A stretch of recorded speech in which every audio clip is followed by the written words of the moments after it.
Good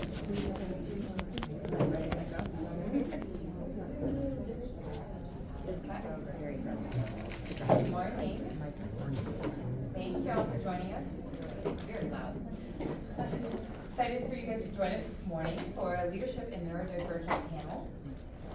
Insights from experts and lived experiences. I am Erin Berry. I am here to chair this and excited to hear from our panelists.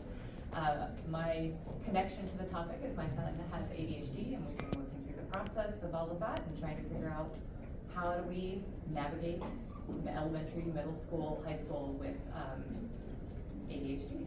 That's quite the journey. So I'll let you guys introduce yourself, and as you do, can you tell us how you're connected to neurodivergence?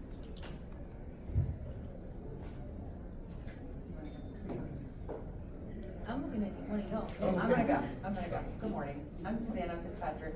I don't want to do with Aaron doing. I'm a clinical nurse practitioner. I work in West Baltimore, where I've been for the past 20 years and love it there. I'm connected because I'm a healthcare provider and work with both pediatric and adult patients with various medical and mental health disorders. Both of my parents had ADHD, as well as a variety of other divergent type diagnosis, and my son does as well. So we talk about it a lot, both at work and at my house, and I'm excited to be here. Hello, my name is Jessica Kitchens, and I am a therapist and owner of 2 private practices, one of which is a small group private practice that specializes with neurodivergent populations. I am a late identified autistic individual, and I have, of my 5 children, and I should say everyone in my household is neurodivergent of some type. But of my 5 children, 2 are formally diagnosed with ADHD, which is ADHD and autism, and a third one is getting his results this coming week, which will probably be in line with the others. This is my life, so I'm just gonna throw it out there. I'm Kara Burr. I am a student at Eastern University, specializing in neurodivergence and leadership practice and theory. Late diagnosed as well, which set me on my path for neurodiverse research. When you start looking at the statistics, women are typically diagnosed at the age of 38 to 43, where men are diagnosed before the age of 20. So as I started digging into the data, I realized that we're not represented in the data, thus leveraging that opportunity. Late diagnosed myself. 2 of my children are formally diagnosed as ADHD as well. And I'm just really excited to have this conversation today and find the intersectionality for all of you. Yeah, hi everyone, my name's Andy Weefald. I'm an associate professor at the Staley School of Leadership at Kansas State University. And my main area of research is on the intersections of coaching and leadership. And through some experiences doing coaching and coaching training, came across the topic of neurodivergence and how to coach people that identify as that or have that. And so that's how I initially got connected. I also am a parent of a couple children with ADHD, both my biological and stepkids, so having to navigate that. And my daughter was also diagnosed late, so as a young adult. Thank you guys. So as we start digging into this, can you define, how do you personally define neurodivergence, and how has your understanding of it evolved through your lived experience or professional work?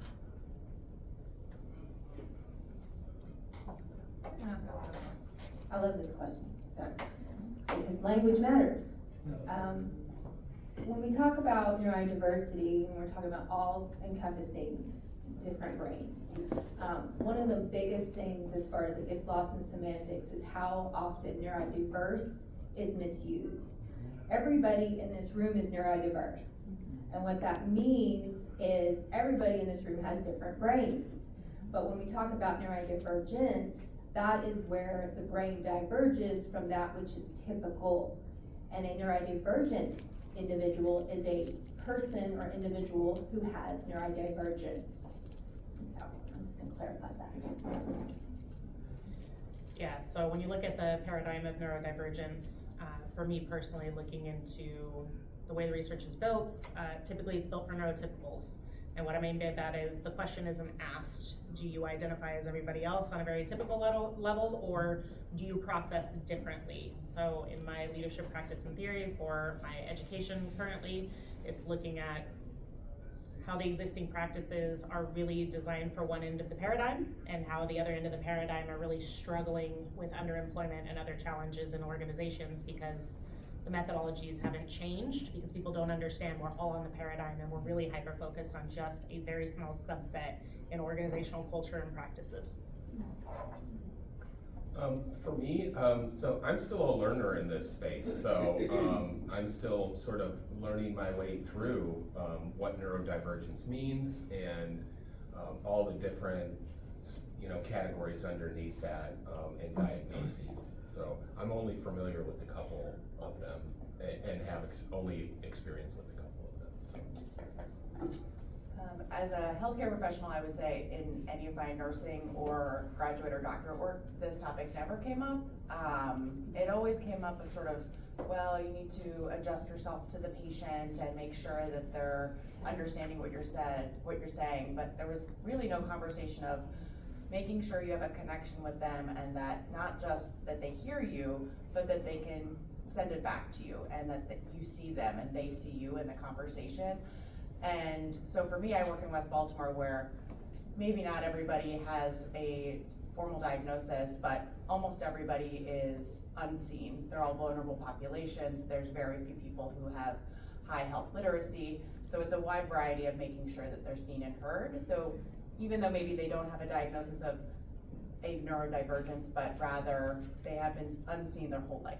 And so saying to somebody, okay, I'm gonna say something to you, now you say it back to me, I really try to be mindful that I'm, a drop in the ocean of their healthcare journey, and so what can I do to, support them in that process of whatever that may be. But I think, like Andy said, like this is a journey for me. With my child, it's a journey for me. His ADHD is really confounded by his anxiety, and so that was a learned experience. My wonderful husband had never really experienced somebody with anxiety, ADHD. He grew up in this beautiful vanilla family. Good for him. And wonderful. And my son is his most important person. And so for them, watching their connection to watch, my husband's a fireman, he drives a pickup truck, very sort of traditional in lots of things.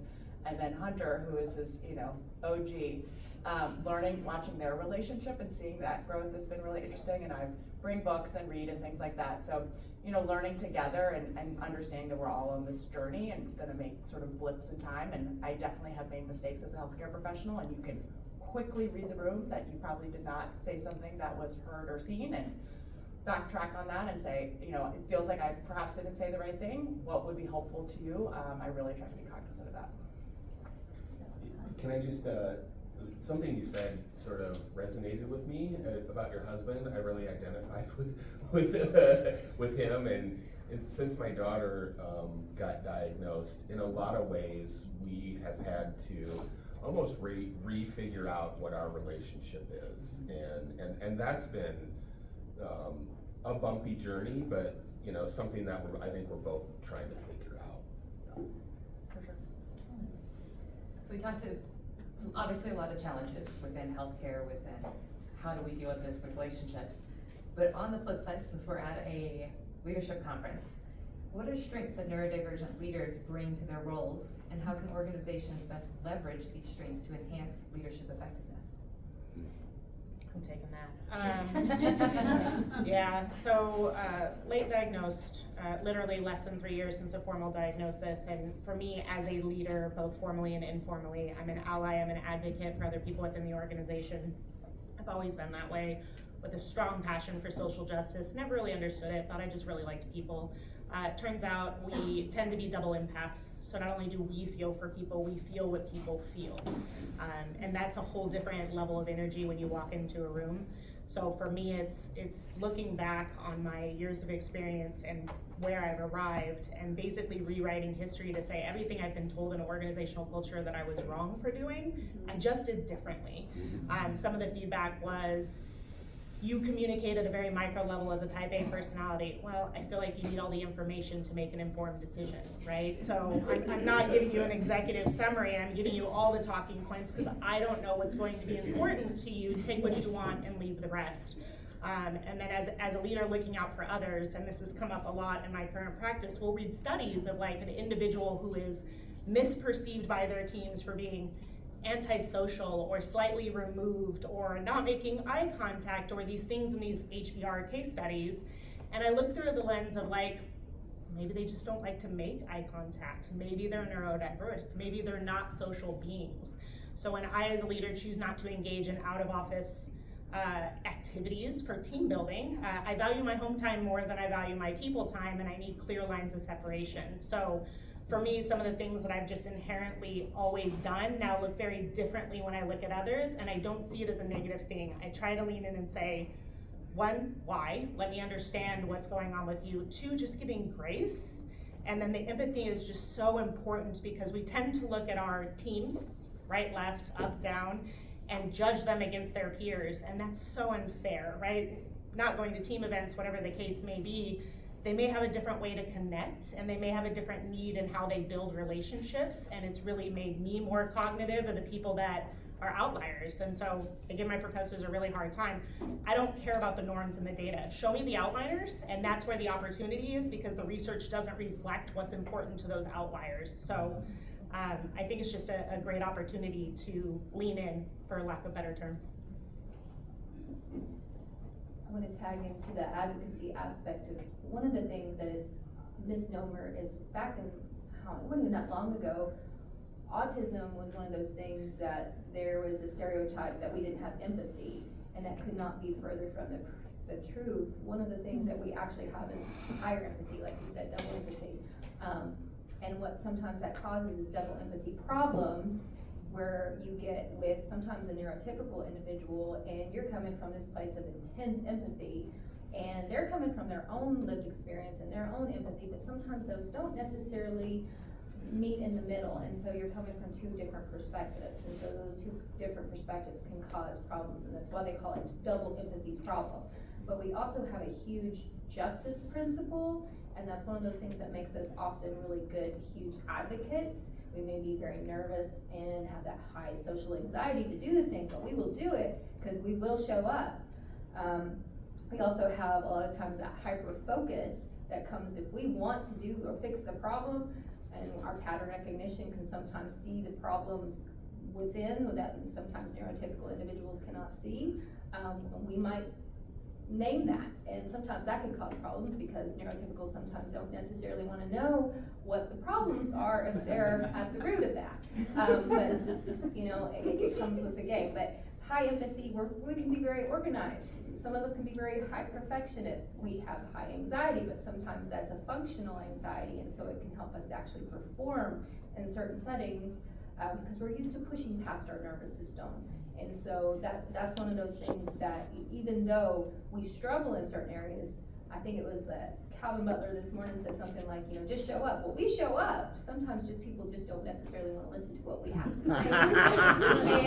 And we ask questions, and sometimes people, you see that as challenging, and we're not trying to challenge, we're just really wanting to know what the nitty-gritty of what you're trying to say is, and you're not being very clear. I call that neurotypical nonsense, whether or not. Book title. I think, you know, in a healthcare organization, nurses are naturally caring and about building trust. And so from my lens of that, I feel like we are better about speaking our truths, understanding things. You know, I'm a nurse, and we have a lot of work functions, and I just can't. But I know that it's important for me to develop those relationships, so I say I'll go to 2 a year. One when it's hot and one when it's cool, and that's like all I can offer, because there's like 50 and that's too much. And I wouldn't even describe myself as somebody with anxiety, but I just don't feel my authentic self there, so I just can't. So, you know, trying to find that balance in the leadership lens for our organizations, where so many of the C-suite people are perhaps would not identify as any of those terms. But, you know, just speaking your truth and saying, like, I do need to leave for therapy. I do need to not attend this work thing because I just can't. I can offer these things. I can crush a list with you, no problem, because I have so much to offer. You know, saying to my son, like, you wiggling and moving and can't get it together, sometimes it's totally fine. Just have a conversation with your teacher that you need to like take a little bathroom break for 5 minutes and go do a quick lap. It's not a big deal. You know, speaking the things that you need to have for you to be successful, I think, you know, for us it's been really important in my organization. So a couple things. I think sometimes neurodivergent folks can see patterns more clearly, and for me that's a huge strength in any organization. Even from a leadership perspective, that's a very important skill and capacity to exercise leadership. From a coaching standpoint, I would say that a coach, specifically one that has some knowledge and awareness of neurodivergence and maybe even some specialized training, can help clients understand what their strengths are and maybe figure out how best to use those. So that's kind of how I see the role of coaching in there, and in a way sort of using that as a way to maximize those strengths. So many great ideas of ways to kind of use the strengths that you have and recognize those in the moments. Because I don't think they're not always seen, and they should be. So for Jessica and Kara, how does masking neurodivergence in a professional setting impact your leadership style and effectiveness? So for me, I'm a highly masking individual, so the terms in the DSM-5 for autistic and neurodiverse have changed with every iteration. So since neurodiversity was coined by Judy back in 1990, the terms keep changing. So if I were to be classified today, it wouldn't be Asperger's. I am a high masking woman with autism. For me, what I've learned really significantly the last 3 years is that we all have a finite amount of energy, and the more I have to mask, the less energy I have to function. What that means is if I walk into a space that's not psychologically safe, that I can be my authentic self, and I feel I have to project a different version of me to feel accepted or heard, or the context absolutely matters. At the end of the day, is gonna look very different, and I'm not gonna have anything to bring home to my kids or my studies or whatever the case may be. High masking for me it runs down my battery much faster. And so it's really finding those spaces where I can be my authentic self. Academia is one of the few places I can show a love language of info dumping, which is a whole love language in and of itself. Talk to me about any topic I'm passionate about. Expect to sit for 20, 30, 2 hours. You will. Yes, you will. And then understanding that the further you get on the neurodiverse paradigm, the more our love languages just look so much different. The parallel play, the pebble dropping, things I've done my entire life that I didn't realize were whole love languages. We show it so much differently, but to a neurotypical person, it just looks so out of norm and so unfamiliar and so uncomfortable because it's a lot. We're perceived definitely as muchness when we start to feel safe enough to show ourselves, and then we have to kind of redact because the other person's like very overwhelmed and we're getting the deer in the headlight type look. But being in a space or in an organization where the culture is safe, I recently made a big company change, went from a very toxic culture to a very psychologically safe culture. It makes such a difference in my output and how I show up at work and the things that I say and how I contribute to the conversations, because I no longer feel like I'm going to be judged for my contribution, and I feel like they genuinely want the feedback to make it more inclusive for me. So masking is one of those things that we develop at a very early age, and we don't even recognize that's what we're doing as a survival mechanism. I remember doing it in kindergarten, and I started at a pretty young age. I remember going in this room, the teacher asked a question, and everybody's raising their hand. I had no idea what was going on. Being clueless is a given for me. But I remember just like, okay, if everybody else is raising their hand, then I probably need to raise a hand too. And so that was just a very formative memory that I have of probably early masking, but it's something that I've done my whole life. And I can fit in like a chameleon.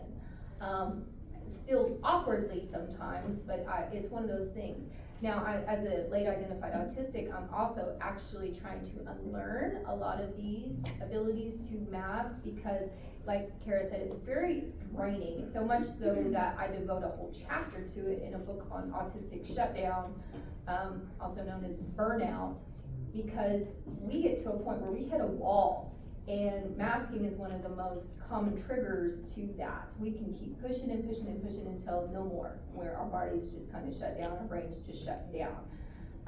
And so as far as just, recognizing, we need it safe, obviously, but the culture right now and this whole system is not safe. And how we identify that sometimes is we can be in a room full of people, often neurotypicals, and we're listening, we're watching, we're constantly people watching because we love to do that. But also, if we see and hear you talking about someone that's doing something odd, we hear that. That also lets us know we need to mask. And this is not a psychologically safe environment. And so we're constantly having to just stay on top of things to, be ourselves. And when we find a group of people, and usually it's like our neuroscope kind of identifies other neurodivergent people too, just let it out, we info dump, and we get very flamboyant with our hands, and we get excited, and we leave those environments very energized. Even though we put in a lot of social effort for those, we are very happy to be around other people like ourselves. But sometimes it's just how we're reading nonverbals in those settings. And again, pattern recognition, we can read nonverbals, and if there's incongruence with what people are saying, that lets us know it's not a safe environment too. I think something that came up for me while you were both talking is how important it is for us to all sort of collectively have more awareness about this, so that we can, in whatever small way, try to create a more safe environment, especially for people in leadership positions. That's so important. I'm interested to hear what, for Kara, just what might have made the difference. Was there a difference in leadership between the last two jobs, and maybe what specifically happened there that made you feel more safe? So I'm gonna go real deep on this one. Culture. One of them is Western culture. One of them is based here in the United States. The new organization is based in Japanese culture. That feels like a small shift that's huge. So if you're not familiar with Hofstede or with the cultural differences in the way that people interact from power distance or otherwise between the two, one is based in task orientation, high ability to get things done, do what you need to be doing, but don't be heard, right? You're not a value proposition to them, you're a cog in a wheel, versus a Japanese culture where my day now looks like, if I have to go to the office, I don't get to start my day until I go have coffee with a colleague. And that is malfunctioning for me in a lot of ways as an autistic, because I'm there to get things done, but if you don't have relationships in this culture, you can't get anything done. And so I find people taking interest in me in a way that I've never had people taking interest in me outside of academia. And it's truly uncomfortable for me. And my career didn't change. I was a cybersecurity professional in the previous organization. I'm a cybersecurity professional in my current organization. Those are places we thrive because it's code and it's not people. But we're still supporting a lot of active roles. And it's really just been, I think, interest and acceptance in a way that is non-judgmental, because that's not the way that they work. They don't look at how you show up in the organization, and I feel they want to change, so they're really open to, the current organization that I've been at has been around for more than 100 years. The previous organization had only been around for about 50 years, and they want to evolve. They want to reach a target audience that's greater than what they're reaching now. So it's truly we're empowered to engage in those hard conversations, and whether they're ready to accept the change or not, very different conversation, because Japanese cultures move very slow compared to Western cultures. They're very open to the feedback and figuring out what the value proposition is to drive that forward. I appreciate that a lot. Thank you. So Susanna, as a practitioner, you've started kind of touching on this a little bit, but how do you integrate the neurodivergence lens into your practice and with your patients? I spent most of my childhood, every Wednesday, we'd go to Dr. Autry, which was my mom's therapist. So I was always in the norm. The office, I'm sure, are much better now. My son's therapist's office is way rad in their snacks, which I appreciate. Dr. Autry did not cater to me, which I brought with. But I was just sort of used to it my whole life. So for me and my lens, right, I'm a single mom, Wednesdays we went to therapy, bring my book, we were good. And so I was always sort of used to how to talk to my mom when she was in a depressed zone, how to talk to my dad when he was like very ADHD. It was sort of a learned skill, and not in a traumatic way, it just was a learned skill. And so I became a nurse, and I was an ER nurse, which the patients are such a wide range of awesomeness, and sometimes not, but learning to have them hear you and you hear them, because sometimes I need to very, transactionally tell them to do something for their safety. But, really reading the room of like, are they hearing me?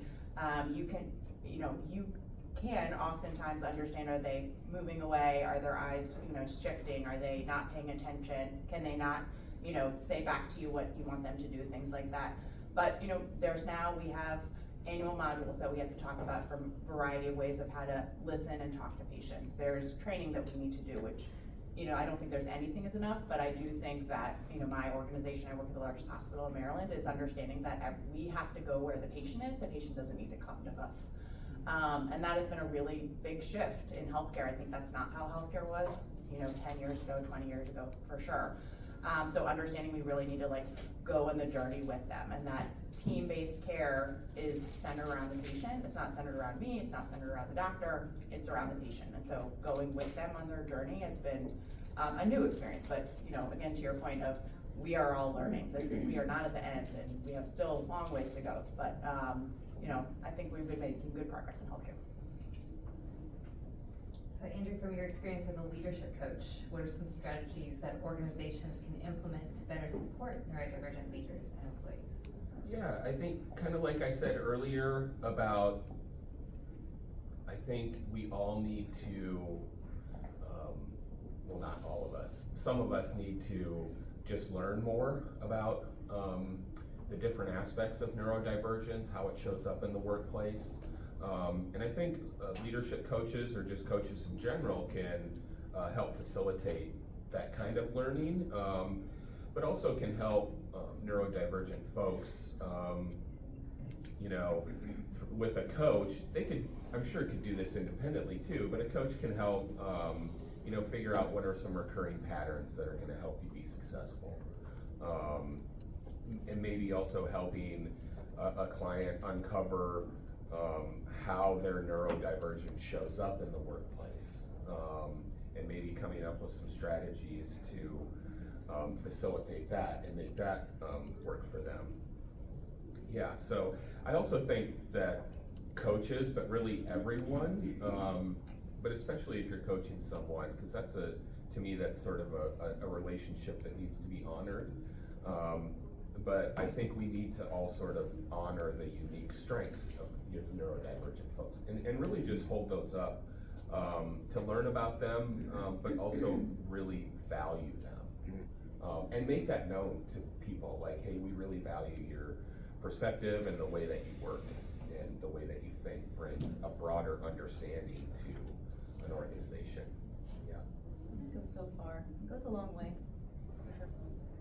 I want to add to that, Andy, just because as a coach, somebody, after I self-disclosed pretty early after my diagnosis, which very few people know, this is the first time I'm actually outwardly presenting as an autistic woman, FYI, but somebody kept asking me, your communication style is so fundamentally different. How can you advocate for yourself?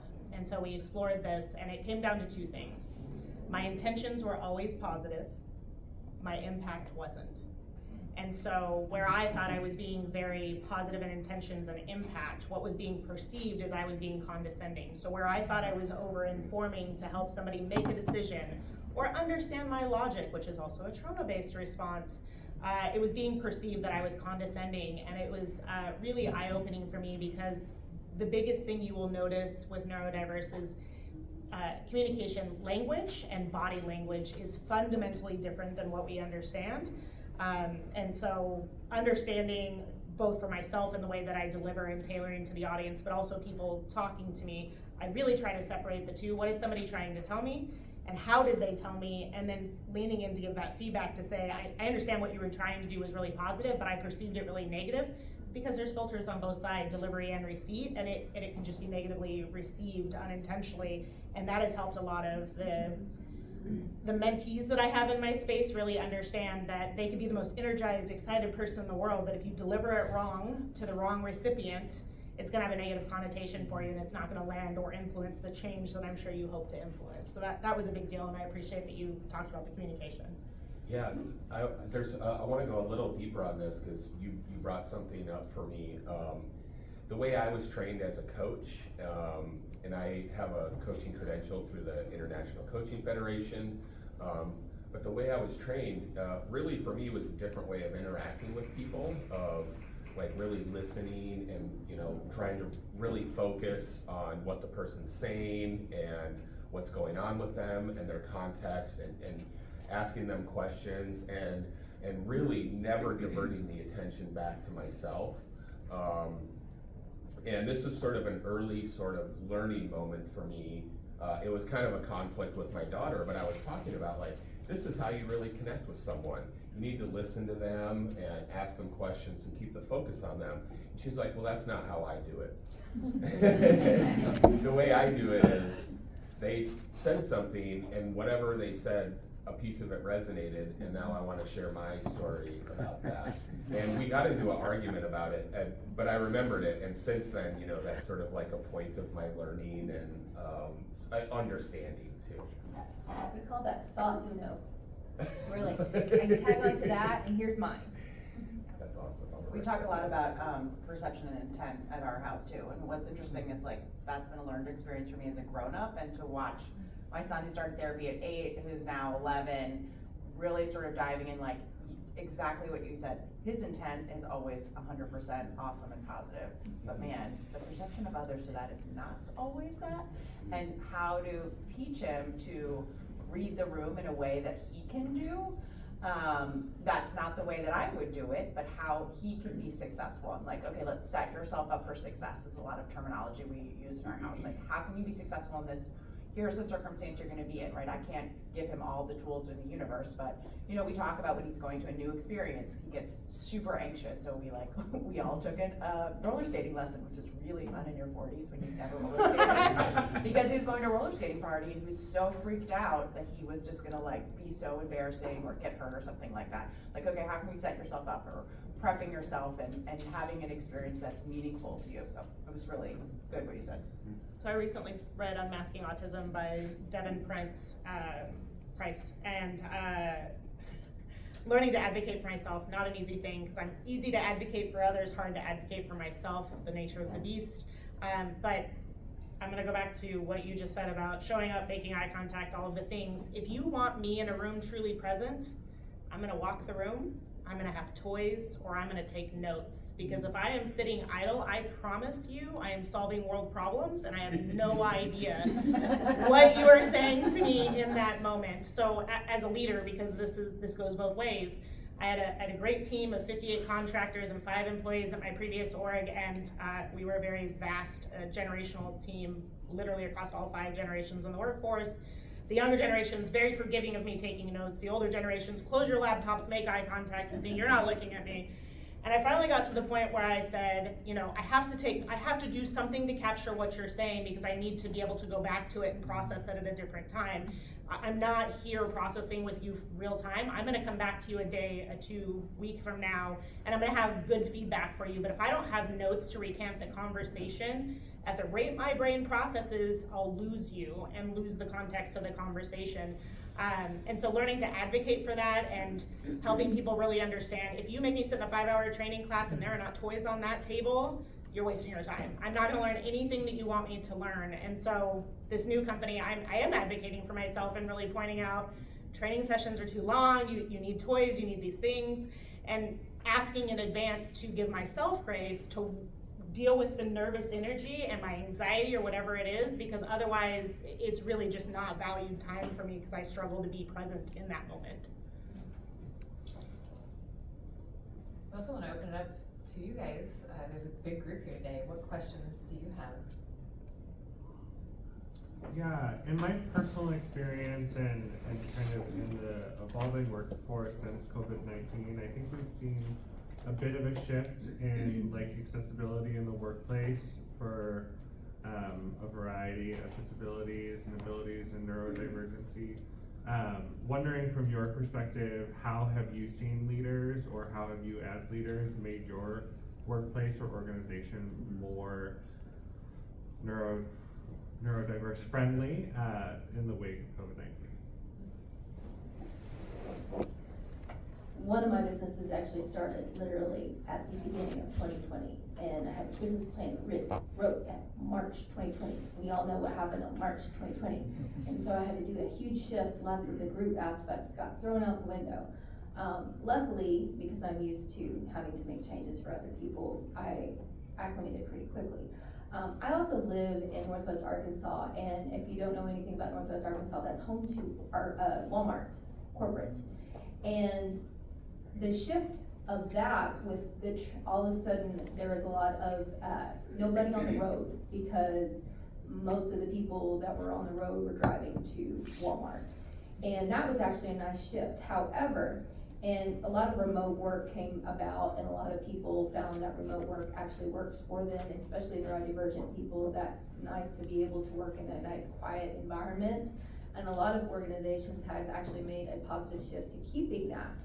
However, and Walmart's one of the guilty ones there, they made everybody come back to the office. Not only did that make dysregulation continue back onto the roadway, but a lot of people and clients of mine have complained about having to go back into these environments where there's large groups, bright lights, and issues with, we didn't realize how dysregulating the environment was until we had to go back into it after being out of for a year or more. And unfortunately, when you try to make some of these billion-dollar corporations very aware of these things, they don't care. They do not care. And so there's still a very big lack of empathy and understanding as far as the importance of accommodating the neurodivergent worker. But there are organizational shifts that are trying to make it more neurodivergent friendly, but we still have a long way to go. I want to add to that just real quick. So to answer what I've done, clear is kind. The more clear you can be to your teammates, the better off you are. Like, even if we're in the office, chances are we're on a Teams meeting or Zoom, pick your preference. So clear is kind. If you're doing team meetings, give the title and the content up front, so the people that take more time to process or want more time to think it through have that time to process it. Do not send an invite to one of your team members, good or bad, without putting positive or negative, especially if you're a leader. So if you just put blank time on my calendar with somebody with a title, I am gonna have anxiety for weeks until that meeting happens. With your team member, measure the quality of their engagement versus the quantity of their engagement. Some people just take longer to contribute to the conversation.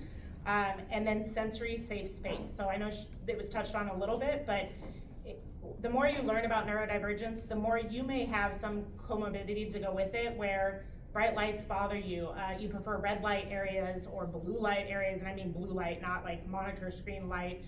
Sound is overwhelming for us. So even though I'm in the office and I sit in a cubicle of 4, I have noise canceling headphones on all day. Well, now I'm not approachable. That's the perception. When the reality is I can't get anything done if there's people talking around me because I want to participate. You haven't been watching the projector the whole time.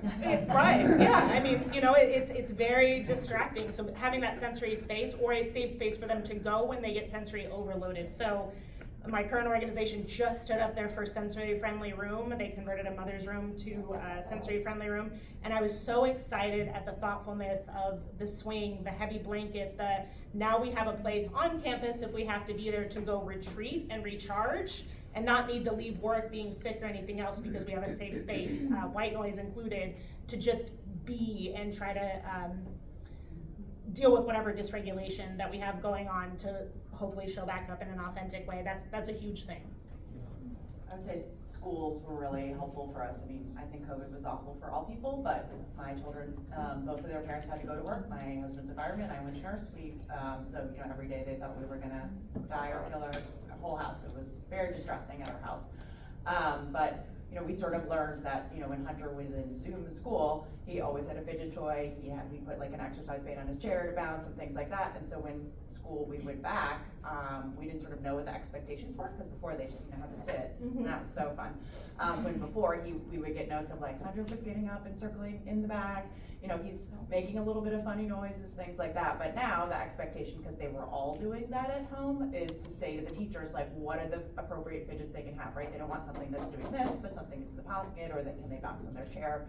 So from our standpoint, it has worked out because the kids were at home and it was a mess. And so they came back and sort of realized that that was gonna be successful to them. So we appreciated that for sure. I wanted to say, I think it's really important for organizations and leaders to have empathy and to be caring people, to care about their organization, the culture of it, and to care about all the people in it. And I think if you lead from that mindset, then it's easier to accommodate different work styles, to accommodate the physical sorts of arrangements that may help everyone's productivity. And I think this specific issue requires even more empathy and more care, and a lot less judgment.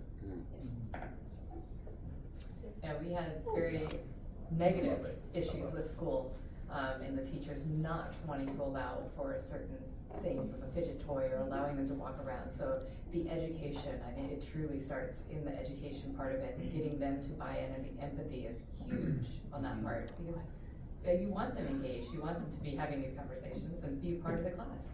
Yeah, and I also want to just surface, just a tension that I have. And it's something you said, but you said exactly what I've experienced. And it's with my daughter. It's sort of I know the intentions are always good.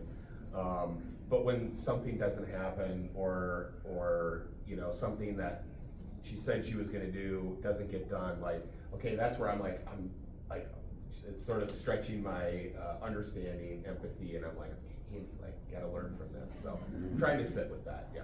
Oh, it's a lot of hands. Yeah. We're ready. Okay, so this panel is awesome. I just wanted to say that first. So thank you for all of your insights and sharing from your different lived experiences, but also from your areas of expertise. My question is around many neurodivergent individuals have co-occurring conditions. I was late stage diagnosed in my mid-30s. I, for example, have ADHD and OCD and substance use disorder, and then more recently in my early 50s was diagnosed with PTSD. So you'll often find in individuals who are neurodivergent, there are co-occurring conditions. And then also, we're intersectional humans.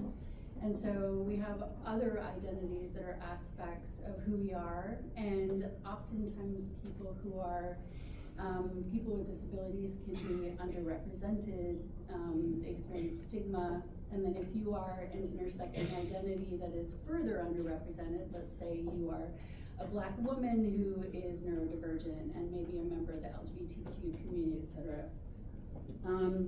I'm curious about research and practice and coaching, what you're seeing in terms of addressing barriers to leadership and ascension to leadership, and biases and stigmas in relation to that.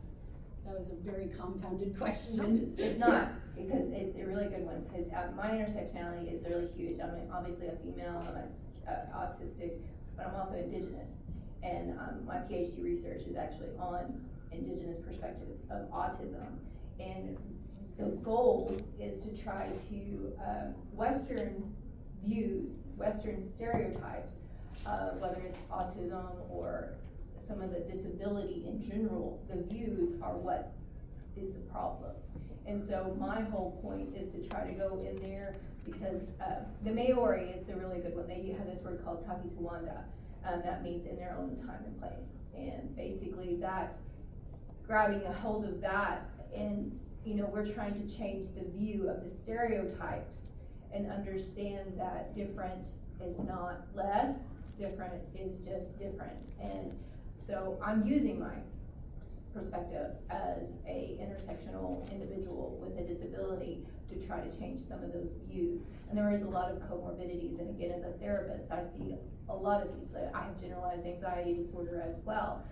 Trauma is a huge one, because not only are we dealing with the typical traumas of society, but just sensory traumas, nervous system traumas that we're dealing with every day that are not of the typical world's traumas, but they're every time that we endure it, it's a bruise to our nervous system.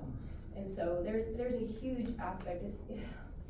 I could talk on this on 8 hours a day. I could plug up on this all day long. So, but I'll just touch on that. But I do have a poster down there. I talk about it in my book. That's my world right there. So to answer your question specifically, would it surprise anybody in this room to know that multiple studies have turned out that anybody neurodiverse, so further from neurotypical, regardless of education, is 80 to 95% underemployed? Underemployed. Take that over a lifetime, and that adds up.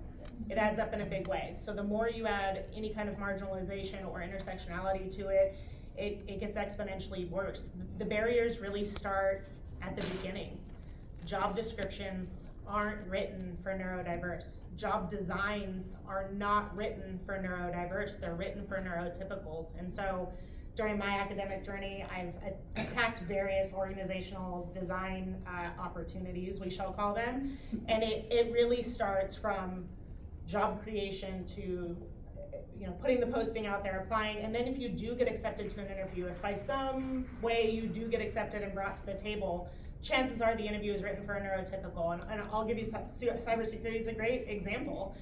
If you're gonna have me solve something problematic and you don't give it to me in advance, and you want me to whiteboard something out or do code or try and solve a problem, and I haven't had time to prepare, I'm gonna look inadequate and that I don't have proficiency in what I do when I'm top of what I do in my field. And it's just understanding that dynamic and where those barriers are. My previous organization, top performer, role model for 5 years, applied for 5 promotions and wasn't promoted. The discongruent response to what I was giving out as task and advocacy, running multiple business resource groups for both women in tech and mental health, and then not being promoted despite trying to meet that company culture was so exhausting and draining for me. I burnt out and stopped showing up at work because I couldn't find a way to break through this glass ceiling that just didn't make sense to me, because I was doing everything that was expected to me based on their performance evaluations, but the perception was very different. And so seeking the education or seeking the credentials isn't gonna make a difference if the organizational cultures are not willing to accept somebody that doesn't fit what they consider the mold that they're looking for. I'm coming to this as a parent with a kiddo with ADHD and anxiety, and now, many of his friends also being diagnosed, and their parents who I'm very close with, so I'm like all of a sudden in this world that I'm learning. And I guess something that I struggle with, and I'm curious what your perspective is on this, and maybe it's different for everybody, but I wonder how much of my time, if I were gonna split it percentage-wise, I get very frustrated with the conversation of like skill building for success versus narrative shift, right? And like, if you were to recommend to a parent, what's the percentage split here? How much am I advocating for the environment to change versus for my kid to change, I can just tell you my lived experience on that. Hunter is a words of affirmation, so I tell him probably nightly, at the end of the night, you are always awesome to me and you always matter to me. Because I can't change his thought of that he, when he's in a moment of I don't matter or whatever. So I always tell him my perception of him. And I have to, every day at school of reminding him not to change who he is and remember who you are. But 80% of you is awesome, positive, interesting, smartest kid in the room, kills it at whatever, but the 20% is what they see. So can you adjust yourself slightly in the chameleon type way so you still maintain who you are, but your voice is heard?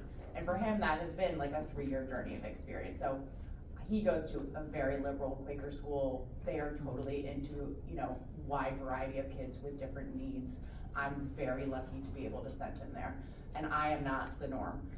So I am, have a great experience with that, but even still, we have to, when he goes to baseball, when he goes to music, when he goes to lots of other things where he has an expectation to do something, I try to remind him, don't lose your 80%, adjust your 20, if you can, so that your 80% is always you.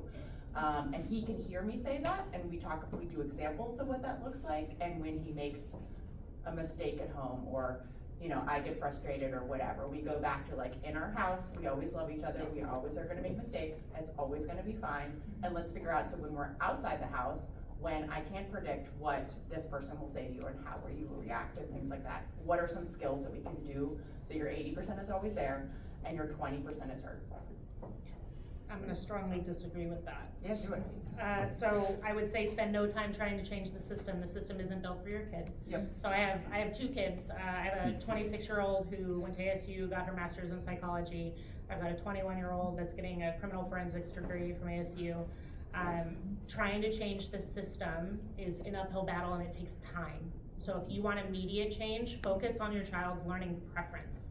Learn how they learn best, and then find the environment that's gonna help propel them, because the 80-20% for my daughters fails them in the world where they need support. So my oldest daughter is self-diagnosed with POTS. She has seen 17 cardiologists, and because she's advocating for herself as a 26-year-old, cannot get a formal diagnosis because they don't take her seriously.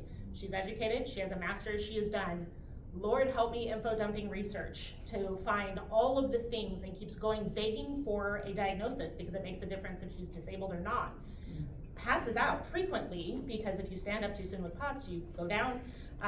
And that 20% of the world, because she hasn't learned to navigate it or figured out that it's not gonna change. If I'm not in the room to advocate for her because of her age, and she's tattooed and she has fun hair because she's autistic, like all the things to go with it, if you expend any energy towards that 20% instead of just being in the room to advocate for them, it's not gonna help them propel forward. You're gonna get stuck fighting systems that just take time and community and education. There just has to be more education for the peoples and the roles of that 20%, because they're gonna continue to pull your child back or hold them back or suffocate what makes them unique and special. And my girls, educated as they are trying to fight those systems, and they have to be ready for change. We can advocate all day long, but are they hearing us and are they listening? That's what she does now. She literally lives in poverty to teach kids their learning preference. It is not a well-paid job, but IEPs are letting kids down. They're not able to keep up with the volume of neurodivergence in the school system right now. In Washington, there's a large pull right now to pull kids out of school and to home teach. So now she's doing learning preference for home taught kids because the IEP system couldn't keep up with their kids' needs, and they were just falling further and further behind. If you can find how your child learns best, whatever the world looks like for them, kinesthetic, visual, audible, whatever it is, you will start to propel them because they will know what tools they need and how to flex those tools to people that don't understand their differences. 100% in on that. Yeah, and just let me really tie that up, because as a mom, my children have all different support needs, and one of them I did end up having to pull out of school because the school was not meeting her needs. And to the one that's in like the top 10 of his senior year, both of them are ADHD. It's different. There is no black and white response to that answer. It's just meet them where they're at, and some of them are gonna have full autonomy to be able to advocate for themselves, and others are not, and you need to step in when you need to. We have time for like one more question.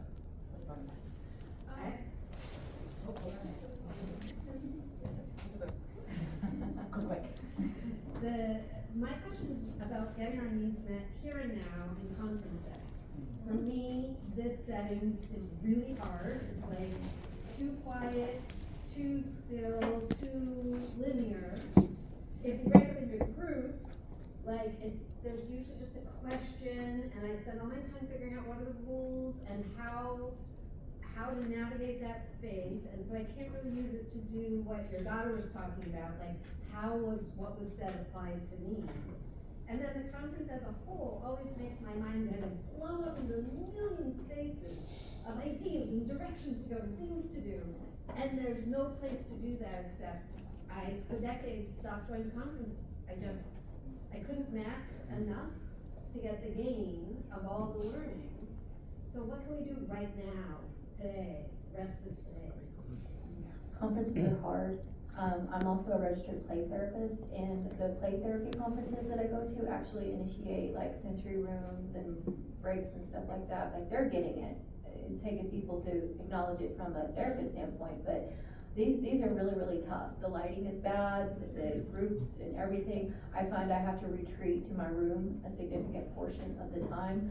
But we still have a way to go. And because we're such a minority in that we mask and we take it and we endure, the conferences are just not built for us. So as an advocate, I will say there's changes that need to be made. I think every conference could probably utilize a sensory friendly room. Yeah, can we turn the projector off? We need to speak up. And so, whenever you're talking about, like, when we're rating a conference at the end and saying like, well, I like this, but I did not like the lighting, I wish there was a sensory friendly room. Speak up, speak to the specifics to what you need. And that's really the only way changes are gonna be made, is you gotta speak up. I'm gonna double down on that, and I won't identify the individual in the room, but if you were at the previous session, there would not have been captions on that presentation had somebody not advocated for those. And the fact that, not to target ILA, but this is where we are in this present time, doesn't have the ADA considerations for it. The more voices that are heard, the more change that will be made. And this one individual went to bat for their own needs and was able to get some of the changes made. But in the cafecitos or the roundtables that we had previously, this person's gonna struggle, because you can't have hearing capabilities in a crowded room with roundtable conversations. The sensory overload is very real. So I would offer, they're gonna ask for our feedback. Give it to them, and give it to them loudly, whether it's for you or somebody you know. That's the only way to influence change here and now, is to advocate for where you struggled and what they could have done better next time around. And I think we're all willing to talk after. I don't want to speak for everybody, but if there's questions further, I'll wait a little bit before retreating to my cocoon for the next session. Thanks for your courage. One more question.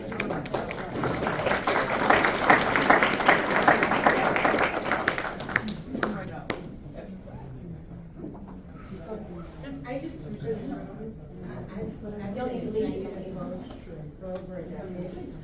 I'm a practitioner, scholar of high performance. And in my data set of 1,000 entrepreneurs that have gone on to change, probably 80% of them are entrepreneurs. So I would just love, there is a tonality in the room that is business oriented in other ways that are accommodative. And I don't even know the language, like, when I help these folks